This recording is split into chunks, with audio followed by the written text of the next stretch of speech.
আমরা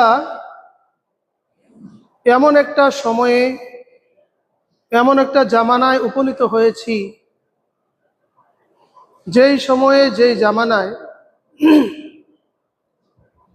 মানুষের ঈমান নিয়ে চলা, ঈমান নিয়ে বেঁচে থাকা অত্যন্ত জটিল এবং কঠিন হয়ে দাঁড়িয়েছে। ঈমান নিয়ে বেঁচে থাকাটা মানুষের জন্য এখন অনেক কঠিন।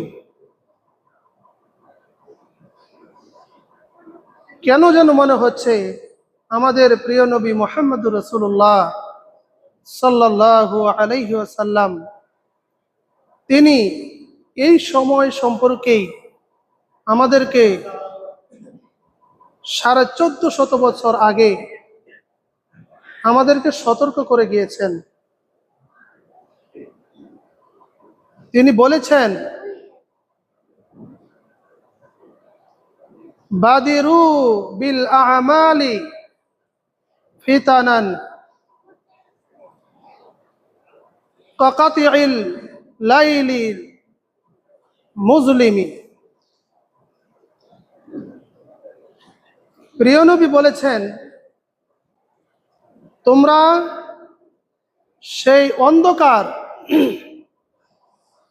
রজনী অর্থাৎ ফিতনার সেই অন্ধকার রজনী, যেখানে টুকরো টুকরো ফিতনায় তোমাদেরকে গ্রাস করে ফেলবে, ওই অন্ধকার ফিতনার রজনী আসার পূর্বেই তোমরা নেকির কাজে, আমলে সলেহের কাজে তোমরা অগ্রসর হয়ে যাও। কেন? ইউসবিহুর রাজুলু মুমিনান ওয়া ইউমসিউ কাফিরান। যেই সময়ে মানুষের সকালবেলা ঈমান থাকবে, ইউসবিহুর রাজুল মুমিনান, একজন মানুষ ঈমান নিয়ে সে ফজরের সালাত আদায় করবে, সে ঈমানদার হিসাবে সে প্রভাত বা ভোর অতিক্রম করবে। ওয়া ইউমসিউ কাফিরান, এবং সন্ধ্যা হতে হতেই তার আর ঈমান থাকবে না, সে বেঈমান হয়ে যাবে, সে কাফির হয়ে যাবে। আবার বলেছেন, ওয়া ইউমসিউ মুমিনান ওয়া ইউসবিহু কাফিরান। আবার কেউ কেউ সন্ধ্যার সময় ঈমান নিয়ে সন্ধ্যা অতিক্রম করবে, রাত্রি অতিক্রম করবে, সকাল হতে হতেই সে কাফির হয়ে যাবে, ঈমান তার কাছে থাকবে না। এরপরে বলেছেন যে মানুষেরা দুনিয়ার সাধারণ একে অতি নগণ্য স্বার্থের জন্য সে তার দিনকে, দীনাহু মিনাল আরদি দুনিয়া, যে সামান্য স্বার্থের বিনিময়ে তার দিন অর্থাৎ তার ঈমানকে বিক্রি করে দিবে। নাউজুবিল্লাহ। সামান্য দুনিয়ার সামান্য স্বার্থের জন্যে অতি অল্প সময় সে একটু সুখ অনুভব করার জন্যে বা উপভোগ করার জন্যে সে তার জীবনের সমস্ত ঈমানকে বিক্রি করে দিবে। নাউজুবিল্লাহ।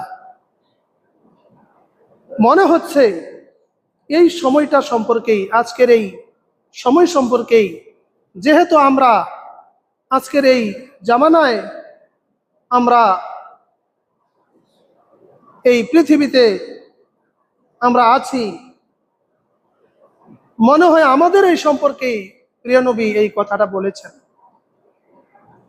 সেই আমাবস্যার রাত্রি, অন্ধকার রজনী, টুকরো টুকরো ফিতনা আমাদেরকে গ্রাস করে ফেলেছে। ফলে কোনটা হালাল কোনটা হারাম, কোনটা জায়েজ কোনটা নাজায়েজ, এটাকে আমরা একেবারে গুলিয়ে ফেলেছি, এক করে ফেলেছি। অর্থাৎ হারাম হালালের আমরা বাছ বিচার করি না।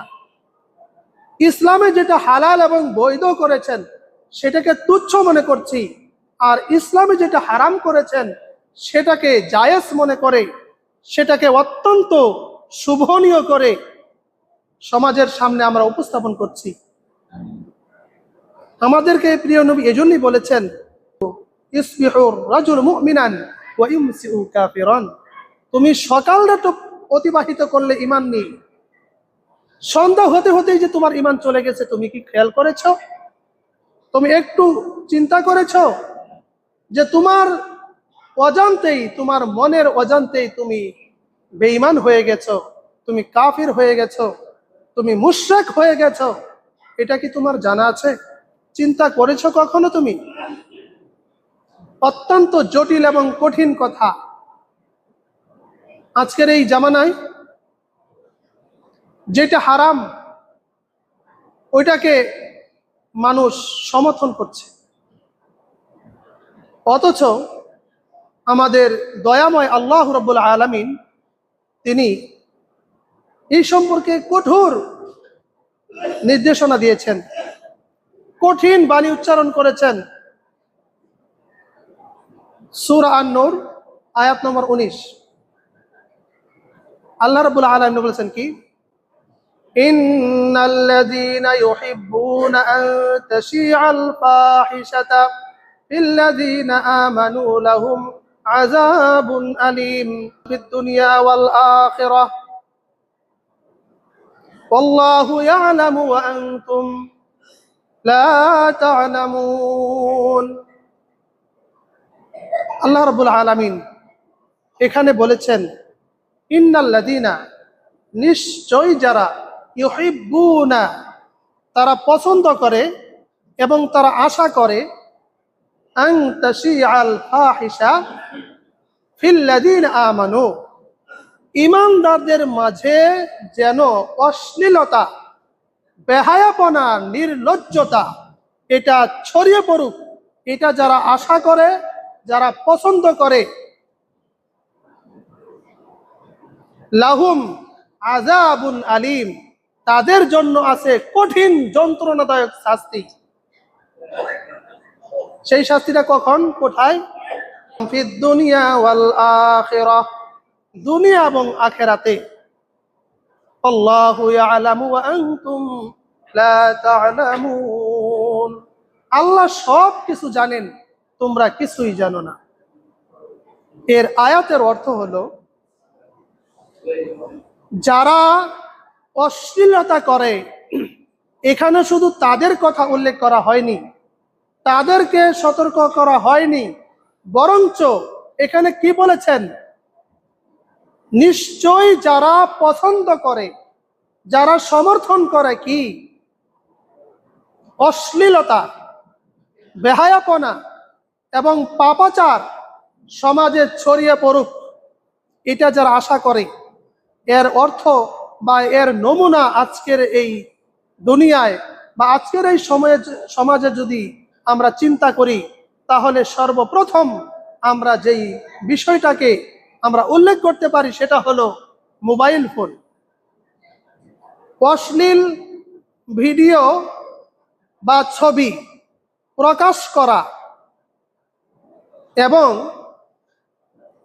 মানুষের গোপন বিষয় প্রকাশ করা বা শেয়ার করা, অথবা এই গোপন বিষয়গুলো প্রকাশ করে বা দেখে আনন্দিত হওয়া, বা মানুষকে এই পাপাচার কাছে উৎসাহিত করা এর অন্তর্ভুক্ত। অর্থাৎ যে অশ্লীলতা বেহায়াপনা করলো, শুধু ওই ব্যক্তি দুনিয়াতে এবং আখিরাতে শাস্তি পাবে না, বরঞ্চ যারা একটা খারাপ অশ্লীল ভিডিও বা অশ্লীল ছবি যারা শেয়ার করলো এবং মনে মনে চিন্তা করলো, একটা মাত্র শেয়ার তো, একটা মাত্র অশ্লীল ভিডিও তো, এটা প্রকাশ করলে কি বা পাপ হতে পারে, এইরকম চিন্তা চেতনা নিয়ে যারা চলে, সে যদি নামাজও পড়ে, অন্যান্য ইসলামের বিধিবিধান মোতাবেক চলে, তারপরেও ওই ব্যক্তি অপরাধী। ওই ব্যক্তি দুনিয়া এবং আখেরাতে তার জন্য শাস্তি নির্ধারিত। আযাবুন আলিম, আলিমুন কঠিন, আযাব মানে শাস্তি, আলিম মানে কঠিন শাস্তি। ফিদ দুনিয়া ওয়াল আখিরা, তাদের জন্য দুনিয়াতেও শাস্তি আছে, আখেরাতেও শাস্তি আছে। শুধু এখানে আল্লাহ তাআলা আখেরাতে শাস্তি দিবেন এই কথা বলেন নাই, দুনিয়াতে শাস্তি দিবেন এই সতর্ক সাবধানও করেছেন। দুনিয়ার শাস্তি কি হতে পারে? আমরা দেখতে পাই যে মনের অশান্তি এবং পাপের মাধ্যমে সমাজে সম্মান নষ্ট হওয়া, অথবা পরিবারে অশান্তি, অথবা আল্লাহর সকল নিয়ামত থেকে বঞ্চিত হওয়া, এটা দুনিয়ার শাস্তি হতে পারে। আল্লাহ রাব্বুল আলামিন দুনিয়াতে আপনার আমার জন্যে, সকল মানুষের জন্যে যে নির্ধারিত নিয়ামত আমাদেরকে দিবেন বলে তিনি ওয়াদা অঙ্গীকার করেছেন বা তিনি দিবেন, এটা লিখে রেখেছেন। এটা অনেক সময় কি হয়, আমাদের পাপের কারণে এগুলো কি হয়ে যায়, নষ্ট হয়ে যায়। এগুলো আমাদের কাছ থেকে ছিনিয়ে নেওয়া হয়, আল্লাহ এগুলো উঠে নেন। আবার নেকির মাধ্যমে এগুলো আমাদের বৃদ্ধি পায়। যেমন আমরা সবাই জানি যে আত্মীয়তার বন্ধন যারা অটুট রাখে, যারা আত্মীয়তার সাথে সুসম্পর্ক রাখে বা তাদের সাথে ভালো আচরণ করে, ভালো ব্যবহার করে, কোনো কিছু দিয়ে হোক, কম করে সালাম বিনিময়ের মাধ্যমেও যদি আত্মীয়তার সাথে সম্পর্ক বজায় রাখা যায়, প্রিয় নবী মুহাম্মদুর রাসূলুল্লাহ সাল্লাল্লাহু আলাইহি সাল্লাম বলেছেন, দুনিয়াতে তার যে কটা লাভ আছে, সর্বপ্রথম লাভ হলো তার আল্লাহ তাআলা দুনিয়াতে তার হায়াত বৃদ্ধি করবেন, আলহামদুলিল্লাহ। তার রিজিক বৃদ্ধি করে দিবেন, তার সম্মান বাড়িয়ে দিবেন, তার মর্যাদা বৃদ্ধি করবেন, সুবহানাল্লাহ। দুনিয়াতে আপদ বিপদ বালা মুসিবত তার থেকে আল্লাহ তাআলা দূর করে দিবেন, সুবহানাল্লাহ।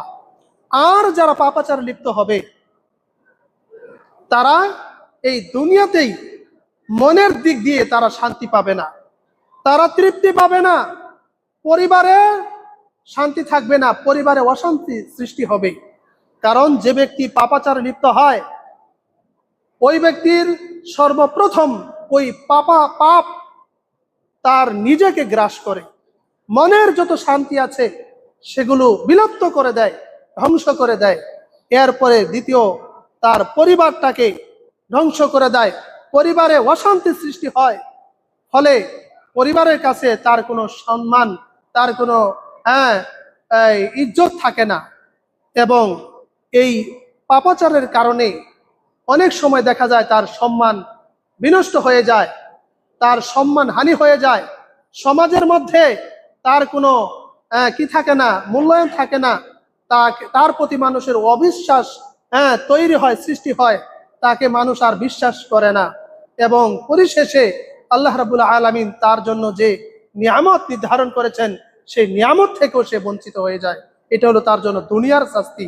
আখেরাতে তার জন্য আরো ভয়াবহ, জটিল এবং কঠিন শাস্তি রয়েছে, যেটা আল্লাহ তাআলা দিবেন, যেটা আমরা অনেক সময় জেনেছি যে পরকালের শাস্তি কত ভয়াবহ, সেটা আমরা অনেকেই জেনেছি। তার মধ্যে উদাহরণস্বরূপ বলতে হয় যে একজন মানুষ এই দুনিয়াতে আগমন করার পর থেকে, অর্থাৎ জন্ম থেকে মৃত্যু পর্যন্ত যদি কোনো ব্যক্তি শুধু সুখ আর সুখ শান্তির মধ্যেই সে বড় হতে থাকে বা উপভোগ করে থাকে, আর এই ব্যক্তির জীবনে বা তার আমল নামায় যদি নেক না থাকে আর ঈমান নিয়ে যদি সে মৃত্যুবরণ না করে, তাহলে ওই ব্যক্তিকে জাহান্নামের সামনে হাজির করা হবে। জাহান্নাম দেখার সাথে সাথেই ওই ব্যক্তি তার জীবনের সকল সুখ শান্তি সমৃদ্ধি এক মুহূর্তেই ভুলে যাবে। নাউযুবিল্লাহ মিন জালিক। ফেরেশতা প্রশ্ন করবেন, আল্লাহর হুকুমে প্রশ্ন করা হবে, ও আল্লাহর বান্দা, দুনিয়াতে তুমি অনেক সুখ শান্তিতে বসবাস করেছো, অনেক সুখ উপভোগ করেছো, কি ঠিক না? ওই ব্যক্তি তখন অস্বীকার করে বলবে, আল্লাহর নামে শপথ করে বলবে, আল্লাহি, আল্লাহর কসম, 3 বার শপথ করে বলবে যে আমি দুনিয়াতে সুখ শান্তি ভোগ করা তো দূরের কথা, আমি জীবনের সুখ শান্তি কোনোদিন দেখিও নাই, বলি নাউজুবিল্লাহ। এক মুহূর্তে সে আল্লাহর সকল নিয়ামত অস্বীকার করে ফেলবে। দুনিয়াতেও সে অস্বীকারী কাফের ছিল, আল্লাহর নাফরমান ছিল, এবং এক সময় যেই সময়ে শুধু ওই বান্দার স্বীকৃতি নয়, বান্দার শরীরের প্রত্যেকটা অঙ্গ প্রত্যঙ্গ তার বিরুদ্ধে সাক্ষ্য দিবে। তার হাত পা থেকে চোখ থেকে শুরু করে প্রত্যেকটা শিরা উপশিরা থেকে আল্লাহ তাআলা জবাবদিহি করতে পারেন, এর ক্ষমতা আল্লাহ তাআলার আছে। ওই মুহূর্তে পর্যন্ত সে কি করবে? অস্বীকার করবে। কিসের? আল্লাহর নিয়ামতকে সে অস্বীকার করবে। নাউজুবিল্লাহ। আরেক ব্যক্তি যে এই দুনিয়াতে জন্ম থেকে মৃত্যু পর্যন্ত শুধু দুঃখ যন্ত্রণা অভাব অনটন এর মধ্যেই সে জীবন অতিবাহিত করেছে, কিন্তু শত কষ্টের মাঝেও সে ঈমানকে তার জীবনে রেখে দিয়েছিল সযত্ন করে। ঈমান যেন কোনোভাবেই নষ্ট না হয়, ঈমান যেন কোনোভাবেই তার থেকে ছুটে না যায়, এজন্য প্রাণপণ চেষ্টা সে করেছে, সাধনা করেছে। এবং সামান্যতম ঈমান এবং আমল নিয়ে যদি সে মৃত্যু হয় বা মরণ হয়, তার সে যদি আল্লাহর কাছে হাজির হয়, বা ওই ব্যক্তিকে সর্বপ্রথম জান্নাতের সামনে নিয়ে ছেড়ে দিয়ে তাকেও বলা হবে, আল্লাহর বান্দা, দুনিয়াতে তুমি বহু কষ্ট করেছো, অনেক কষ্ট করেছো তোমার জীবনে, তাই না? ওই ব্যক্তি তখন একই কথা বলবে, আল্লাহি, আল্লাহর কসম, দুনিয়াতে আমি দুঃখ কষ্ট যন্ত্রণা এটা ভোগ করা তো দূরের কথা, আমি আমার জীবনে দুঃখ কষ্ট কোনোদিন দেখি নাই। আলহামদুলিল্লাহ। দুনিয়াতে হাজারো কষ্ট থাকার পরেও ওই ব্যক্তিকে যদি কোনো ব্যক্তি বলতো আপনি কেমন আছেন, ওই ব্যক্তি মুখে হাসি দিয়ে বলতো আলহামদুলিল্লাহ। এই কথাটা তার মুখ থেকে বের হইতো, কোনোদিন বলতো না সামান্যতম একটু দুঃখ কষ্ট যন্ত্রণা বা অশান্তিতে থাকলেই বলতো না যে আমি ভালো নেই, আমি অনেক অশান্তিতে আছি। এটা বলে আল্লাহকে সে নারাজ বা অখুশি করতো না, বরঞ্চ দুনিয়াতে যে ব্যক্তি যেই অবস্থাতেই থাকুক না কেন, ওই পরিবেশেই বা ওই পরিপ্রেক্ষিতেই যদি আল্লাহর শুকরিয়া, আল্লাহর নিয়ামতের শুকরিয়া আদায় করে, আল্লাহ তাআলা তার নিয়ামত আরো বাড়িয়ে দিবেন। সুবহানাল্লাহ। দুনিয়াতে শত কষ্টের মাঝেও আল্লাহর শুকরিয়া আদায় করেছে এবং জান্নাত নামক এই বিশাল নিয়ামত, সুখ শান্তির জায়গা, এটা দেখার সাথে সাথেই দুঃখে যন্ত্রণার কথা ভুলে গিয়ে সে কি করেছে? আল্লাহর নিয়ামতের শুকরিয়া আদায় করেছে। ওই ব্যক্তি বলবে, কোনোদিন আমি দুঃখ যন্ত্রণা দেখিও নাই, আলহামদুলিল্লাহ। এটা হলো আখিরাতের অবস্থা। অর্থাৎ দুনিয়াতে আপনি যত শাস্তি ভোগ করেন বা যত যন্ত্রণা যত কষ্টেই থাকেন, আখিরাতে যে পরিমাণ শাস্তি হবে ওই শাস্তির তুলনায় দুনিয়ার শাস্তি কিছুই নয়। এবং আখিরাতে আল্লাহ তাআলা যেই পরিমাণ আত্মীয়তা অতিথিয়তা বা আল্লাহ তাআলা যে পরিমাণ মেহমানদারি করবেন, যেই পরিমাণ সুখ শান্তি দিবেন, ওই সুখ শান্তির তুলনায়, মেহমানদারির তুলনায় দুনিয়ার সকল মানুষ, সকল শক্তি, সকল ধন সম্পদ দিয়েও যদি আপনাকে আপ্যায়ন করা হয়, আখিরাতের এক মুহূর্তের আপ্যায়নের সমান হবে না। আলহামদুলিল্লাহ। তাহলে দুটাই অত্যন্ত জটিল এবং কঠিন। এই জন্য আল্লাহ তাআলা বলেছেন কি, যারাই ইন্নাল্লাযিনা ইউহিব্বুনা আন তাশিআল ফাহিশাতা ফিল্লাযিনা আমানু, যারাই এই কামনা করে, এটা পছন্দ করে যে ঈমানদারদের মধ্যে কি অশ্লীলতা, বেহায়াপনা, পাপাচার এগুলো ছড়িয়ে পড়ুক, তাদের জন্য লাহুম আযাবুন আলীম, তাদের জন্য যন্ত্রণাদায়ক শাস্তি ফিদ দুনিয়া ওয়াল আখিরা, দুনিয়া এবং আখিরাতে। তাহলে আমরা এটাও জানলাম যে দুনিয়ার শাস্তিটা কি। আমরা জানছি না যে সর্বপ্রথম এই দুনিয়ার শাস্তিটা আপনার নিজেকে গ্রাস করবে। মনে যত সুখ ছিল সেটা চলে যাবে, যত যন্ত্রণা, যত অস্বস্তি, যত অশান্তি, সব কিছুই আপনার মাঝে বিরাজ করবে। আর দ্বিতীয়ত আপনার পরিবারের অশান্তি শুরু হবে, অর্থাৎ পরিবার ভেঙে যাবে এবং সমাজে আপনার বিষয়ে অবিশ্বাস তৈরি হবে, সমাজে কেউ আপনাকে বিশ্বাস করবে না। এবং এই পাপাচারের কারণে, এই অশ্লীলতা বেহায়াপনার কারণে প্রকাশ্যে এই অশ্লীলতা যে করবে, সমাজের মধ্যে সে আল্লাহর সকল নিয়ামত থেকে সে বঞ্চিত হবে, নাউজুবিল্লাহ। এই জন্য অত্যন্ত জটিল এবং কঠিনভাবে এই বিষয়টাকে আমাদেরকে চিন্তা করতে হবে। যেহেতু প্রিয় নবী বলেছেন যে ঈমান নিয়ে তোমাদেরকে চিন্তা করতে হবে, যে তোমরা সকালবেলা, একটু কঠিন কথা কিন্তু, সকালবেলা তুমি ঈমানদার, বিকাল বেলায় তুমি বেঈমান বা কাফের হয়ে যাবে। তুমি কিন্তু চিন্তা করেছো এই আমাপয়সার রজনী, অর্থাৎ সামান্য তুচ্ছ বিষয়কে পাওয়ার জন্য দুনিয়ার সামান্য স্বার্থের বিনিময়ে তুমি তোমার দিন, তুমি তোমার ঈমান, তুমি তোমার আমল, এগুলো সব তুমি বিসর্জন দিয়ে দিবে। একটু চিন্তা করেছো সেই মুহূর্তটা কখন? এখন।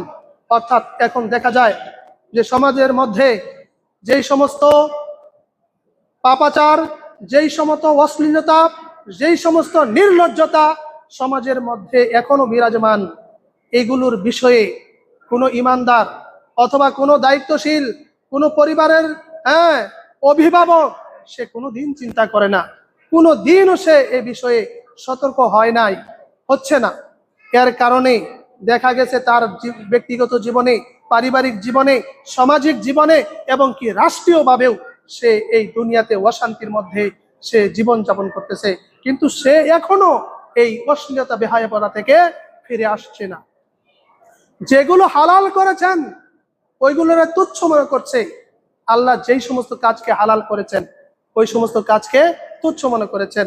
আর এই সমস্ত অশ্লীলতা, নির্লজ্জতা, বেহায়াপনা থেকে এবং মনের অশান্তি, পরিবারের অশান্তি, সমাজের অবিশ্বাস, এখান থেকে যদি কেউ বাঁচতে চায় বা ঈমান নিয়ে যদি কেউ বাঁচতে চায়, তাহলে তার উচিত হবে সর্বপ্রথমে 5 ওয়াক্ত সালাত জামাতের সাথে আদায় করা।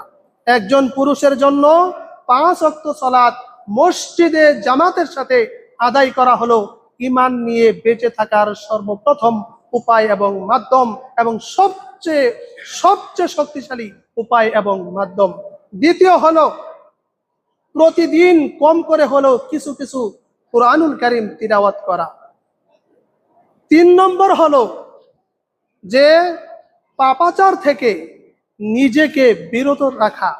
4 নম্বর হলো ভালো বন্ধু নির্বাচন করা, যেই বন্ধুর মাধ্যমে সলাতে যেতে মন চায় বা উৎসাহ পাওয়া যায়, ভালো কাজে উৎসাহ দেয়, ওইরকম একটা ভালো বন্ধু তাকে কি করতে হবে? নির্বাচন করতে হবে। এই জন্য আমি না, আল্লাহ তাআলা নিজেই বলেছেন, ইয়া আইয়ুহাল্লাযীনা আমানুত্তাকুল্লাহা ওয়া কুনু মা'আস সাদিকিন।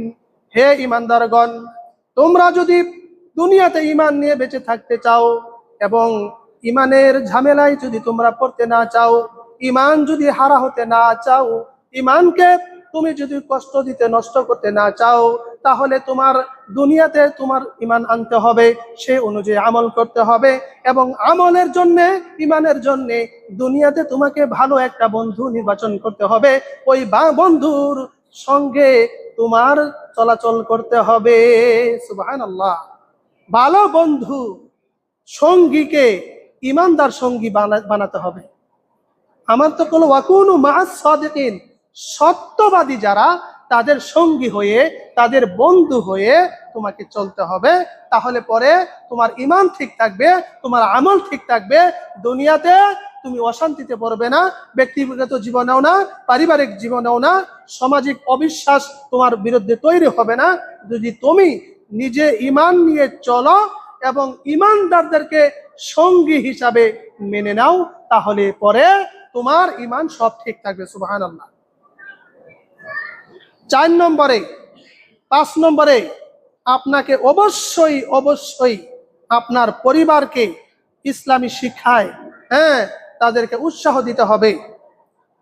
ইসলামী সংস্কৃতি এবং ইসলামী যে দৃষ্টি কালচার বা অনুষ্ঠান, আচার অনুষ্ঠান, এগুলো সাথে করতে বা এগুলোতে যেতে তাদেরকে উৎসাহ দিতে হবে।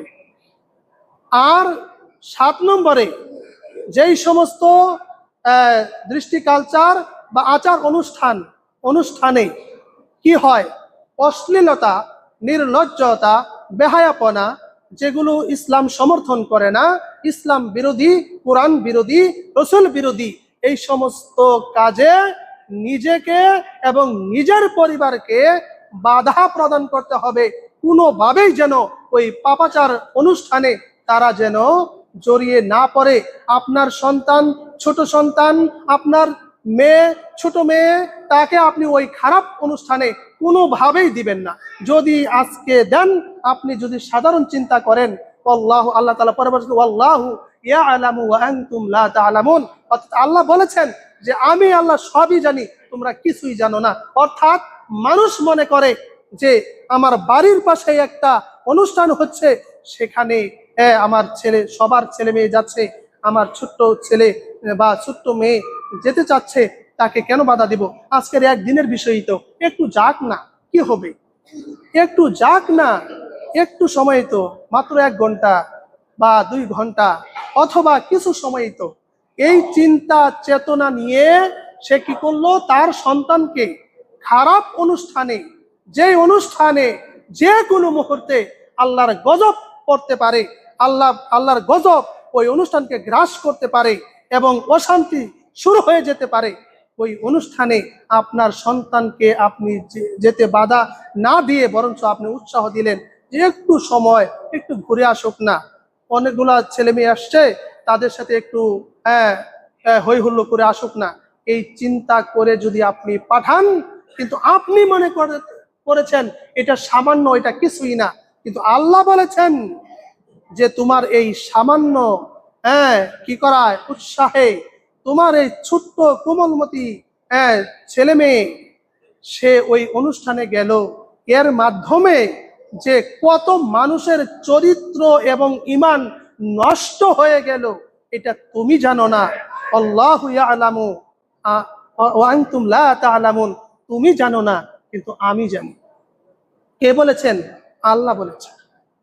আল্লাহ বলেছেন যে তোমরা জানো না, তোমরা সামান্য সময়ের জন্য চিন্তা করেছো একটা সাধারণ ভিডিও এটা দিলেই বা কি হবে, বা এটা প্রকাশ করলেই বা কি হবে, অথবা মানুষের গোপন ভিডিও এগুলো প্রকাশ করলে তুমি আনন্দিত হও, কিন্তু আল্লাহ তাআলা এটা তোমাদেরকে এটা প্রকাশ করতে নিষেধ করেছেন। লা ইউহিব্বুল্লাহুল জাহরা বিসসুই মিনাল কাউলি ইল্লা মান যুলিম ওয়া কানাল্লাহু সামিআন আলিমা। আল্লাহ রাব্বুল আলামিন বলেন, মানুষের কোনো গোপন বিষয়কে প্রকাশ করা আল্লাহ রাব্বুল আলামিন সেটা পছন্দ করেন না। যেটা মানুষ প্রকাশ করলে মানুষ লজ্জিত হয়, মানুষ অপমানিত হয়, মানুষের সম্মান নষ্ট হয়, এরকম কোনো গোপন বিষয় প্রকাশ করাকে আল্লাহ রাব্বুল আলামিন প্রকাশ করেন না। তবে হ্যাঁ, যদি কোনো মানুষের উপরে জুলুম নির্যাতন হয়, আর এটা যদি প্রকাশ করার মাধ্যমে ওই জালিম জুলুম করতে বিরত হয়, অথবা কেউ হত্যা করতে বিরত হয়, অথবা কোনো নিরপরাধ মানুষ ফাঁসি থেকে মুক্তি পেয়ে যায়, তাহলে প্রকাশ করলে আল্লাহ রাব্বুল আলামিন খুশি হন না, আল্লাহ রাব্বুল আলামিন বেজার হন না। এই মৃত্যু ছাড়া, জুলুম ছাড়া, মানুষের কোনো পাপাচার গোপন বিষয় প্রকাশ করা আল্লাহ রাব্বুল আলামিন পছন্দ করেন না। কে কার স্ত্রীর সাথে কোথায় কখন অবস্থান করেছে, আপনাকে কে গোয়েন্দাগিরি করতে বলেছে? কে বলেছে আপনাকে? আল্লাহ নিষেধ করেছেন গোয়েন্দাগিরি করতে। যেই সমস্ত বিষয়ে আল্লাহ গোয়েন্দাগিরি করতে বলেছেন, আর ওই বিষয়টা যদি তুমি গোয়েন্দাগিরি করতে, তাহলে এই সমাজটা, এই পরিবারটা, এই দেশটা একেবারে সোনায় সোহাগা হয়ে যায়।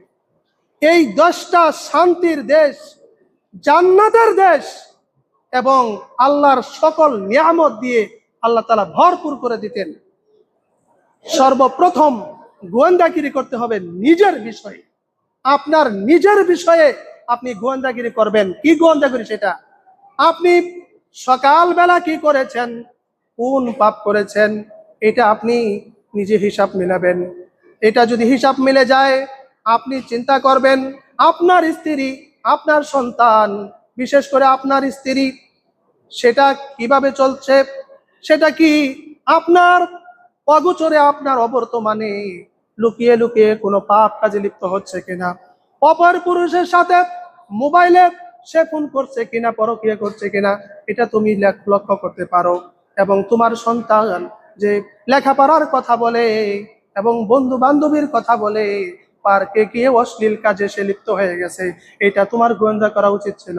এই বিষয়টাকে চিন্তা না করে তুমি সর্বপ্রথম কোন দেশে কোন অবস্থায় কে কোন তার স্ত্রীর সাথে হাসিতে কথা বলে না কাশিতে কথা বলে সেটা তুমি নিয়ে গোপন গোপন বিষয় তুমি অনুসন্ধান করো, যেটা আল্লাহ করতে নিষেধ করেছেন। আপনি সর্বপ্রথম নিজেকে নিয়ে গোয়েন্দাগিরি করবেন। আপনার স্ত্রী, আপনার সন্তান তারা কি করছে এটা নিয়ে আপনার চিন্তা করা উচিত ছিল। তাহলে পরে আপনার সংসারটা একেবারে শান্তি, সুখ শান্তি সমৃদ্ধি দিয়ে আল্লাহ তাআলা ভরপুর করে দিতেন।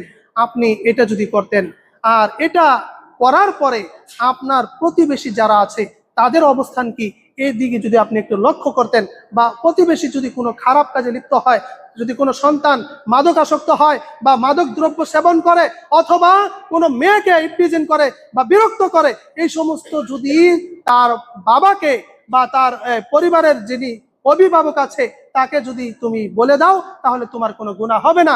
এলাকার মধ্যে যদি কোনো চোর বা কোনো ছিনতাইকারী থাকে, তাহলে ওই ছিনতাইকারী বা চোরের বিষয়ে যদি কোনো ভালো নিরহ মানুষকে তুমি অবহিত করো যে ভাই আপনার পকেট সাবধান, অথবা আপনার মোবাইল সাবধান, অথবা আপনি একটু সাবধান হয়ে চলবেন, তা না হলে এখানে কিন্তু অমুক অমুক ছিনতাইকারী পকেটমার বা এই সমস্ত খারাপ বা ক্ষতিকারক মানুষ আছে, এই বিষয়গুলো যদি আপনি কাউকে অবহিত করেন তাহলে এগুলো গুনাহ হবে না, বরঞ্চ এগুলো নেকি হবে। সুবহানাল্লাহ। এইগুলো না করে আমরা করি কোনটা? চোরের বিষয়ে কোনো অভিযোগ নাই, মাদকের বিষয়ে কোনো অভিযোগ নাই, খারাপ কাজ অশ্লীলতা বেহায়াপনা হচ্ছে ওই দিকে আমাদের কোনো অভিযোগ নাই। সমাজের মধ্যে আমি নামাজ পড়েছি, আমি রোজা রাখছি, হজ করছি, যাকাত দিচ্ছি, ইসলামের অনুশাসন আমরা মেনে চলছি ঠিক, কিন্তু ইসলাম যেটা সমর্থন করে না, ইসলাম যেটা বিরোধিতা করে, ওই সমস্ত আচার অনুষ্ঠানকে আমরা একেবারে সাধারণ বিষয় মনে করে, পাপটাকে সাধারণ বিষয় মনে করে আমরা সেটার বিষয়ে আমরা নিজেরাও যেমন জড়িয়ে পড়ছি, যে অনুষ্ঠানে আমরা অংশগ্রহণ করছি এবং আমাদের ছেলে মেয়েদেরকেও যেতে আমরা উৎসাহ দিচ্ছি। এটা আপনার আমার সর্বপ্রথম নিজের জীবনে, পারিবারিক জীবনে, সামাজিক জীবনে অশান্তির কারণ এবং ঈমান নষ্ট হওয়ার সবচেয়ে বড় কারণ আপনারা ভালোভাবে জানেন, ওয়ালা তাকরাবুজ জিনা ইন্নাহু কানা ফাহিশা ওয়া সাআ সাবিলা।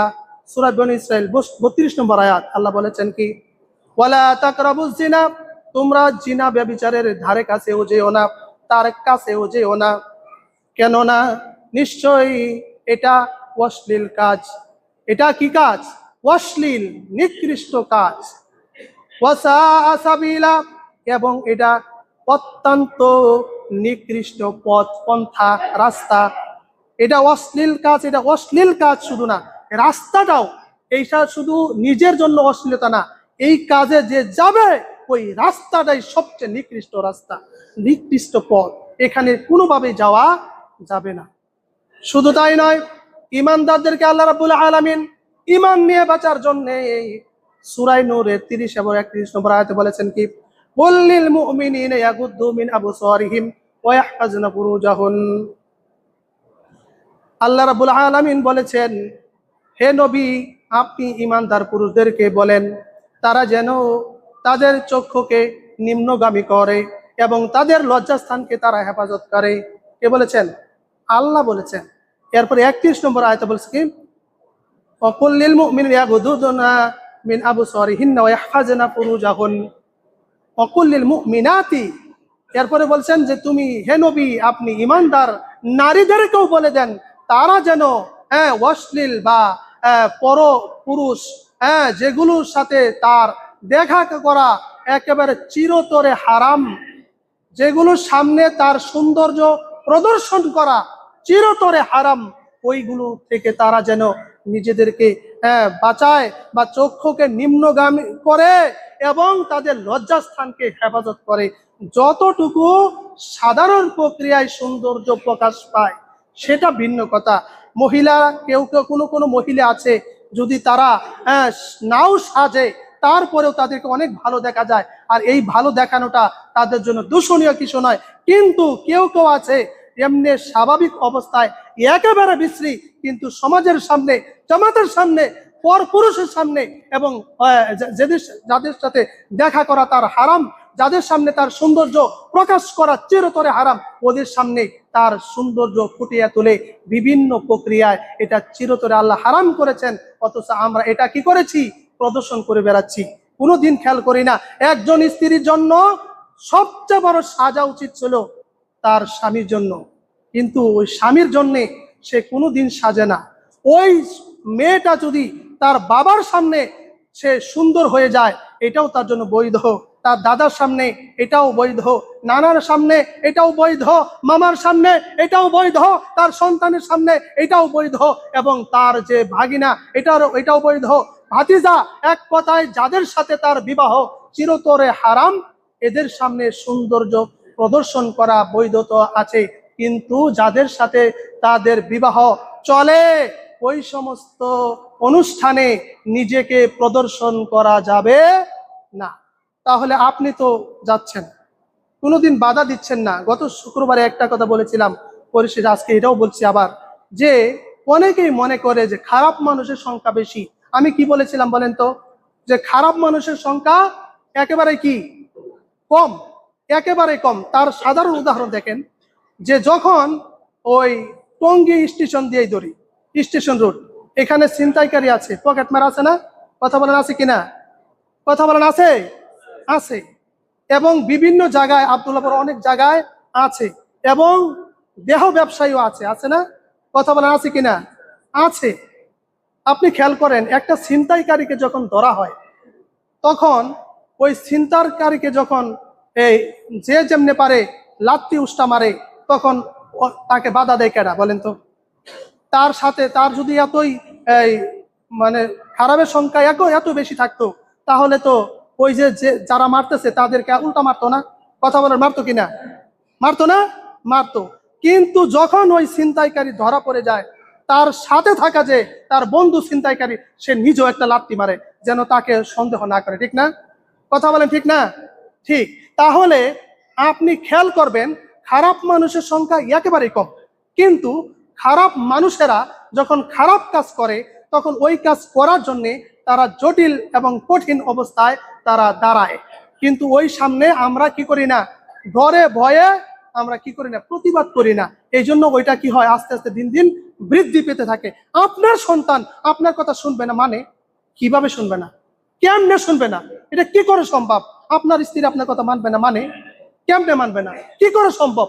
আপনার স্ত্রী আপনার কথা শুনবে না, আপনার সন্তান আপনার কথা শুনবে না? আরে এই জীবন থাকাতে না থাকাই তো ভালো। কেমনে মানবে না? আপনার উপার্জিত, কষ্ট অর্জিত সম্পদ থেকে আপনার স্ত্রীর জন্য আপনি খরচ করেন। এই জন্য আল্লাহ তাআলা আপনাকে প্রিন্সিপাল বানিয়ে দিয়েছেন, আপনাকে অভিভাবক বানিয়ে দিয়েছেন।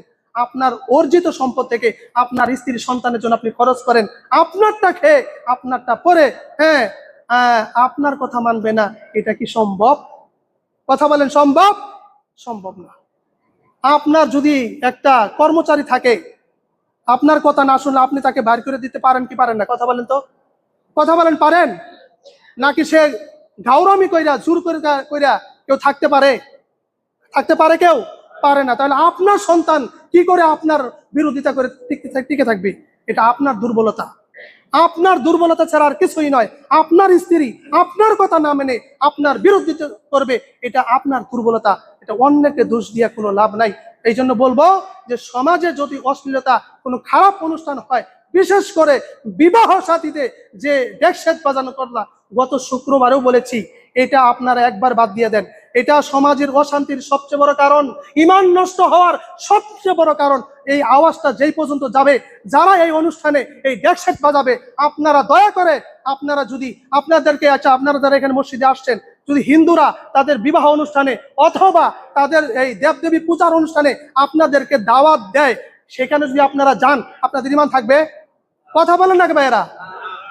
আপনারা যাবেন সেখানে? তারা যে শুকর খায়, এই শুকর খাওয়া হারাম না হালাল? আপনাকে দিলে আপনি খাবেন? হ্যাঁ?